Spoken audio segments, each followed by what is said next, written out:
आपसे ये समझना चाहूंगा, पश्चिम बंगाल में हम ममता बनर्जी जैसी मुख्यमंत्री देखते हैं, उत्तर प्रदेश में भी हमने मायावती का दौर देखा है, मायावती को एज ए चीफ मिनिस्टर देखा है, बिहार में भी हमने राबड़ी देवी को देखा है, लेकिन दिल्ली में हम रेखा गुप्ता को देख रहे हैं। लेकिन ये गिने चुने उदाहरण हैं जो महिलाओं को लेकर के अलग अलग पार्टियों की तरफ से हमें एक रूप में दिखते हैं कि हां भाई महिलाओं का प्रतिनिधित्व इस तरीके से है, वो सत्ता के शीर्ष पे अपनी तरह से पहुंचती भी है।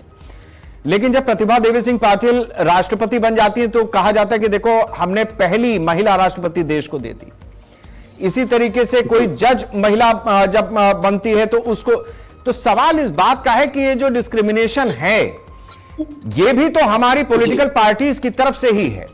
ममता बनर्जी हो, बहुजन समाज पार्टी हो या अलग अलग पार्टियां जो महिलाएं ही लीड कर रही हैं, वहां पर भी इस बिल को पास कराने की गंभीरता कहीं ना कहीं तो चूकी हुई नजर आती है।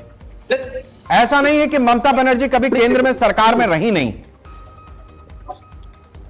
शेखर भाई देखिए जिस तरीके से, शेखर भाई जी बताएं। हेलो जी बताएं। शेखर भाई देखिए जिस तरीके से चाहे दिल्ली की रेखा गुप्ता जी हो गई, चाहे केंद्र में हम लोगों ने देखा कि जिस तरीके से प्रतिभा पाटिल जी आई और हमारी बंगाल की मुख्यमंत्री माननीय ममता बनर्जी, तो आज हम लोग सम्मान देते हैं ना। और आप भारतीय जनता पार्टी के लोग क्या काम करते हैं, वही ममता बनर्जी को अपशब्द भाषा का प्रयोग करते हैं, महिलाओं को अपशब्द भाषा का प्रयोग करते हैं, चुने हुए मुख्यमंत्री को अपशब्द भाषा का प्रयोग करते हैं कि ममता बनर्जी नहीं है, ममता बानो है।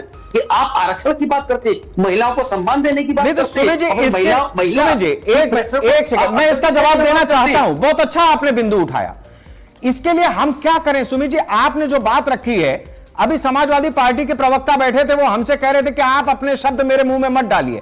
अरे एक व्यक्ति है, हमारे देश का प्रधानमंत्री है, उसने अपनी पत्नी के साथ में क्या वार्तालाप किया, उसके बाद उसके जीवन का क्या घटना चक्र है, उसके लिए चर्चा बुलाई है क्या? वो चर्चा छोड़ करके चले गए।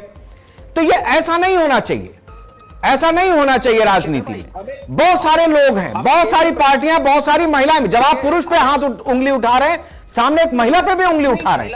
समाजवादी पार्टी को यह बात समझ में नहीं आती। मैंने इसीलिए सवाल आपसे रखा क्योंकि आपकी पार्टी को लीड करने वाली जो महिला है उसको बंगाल की शेरनी भी कहते हैं।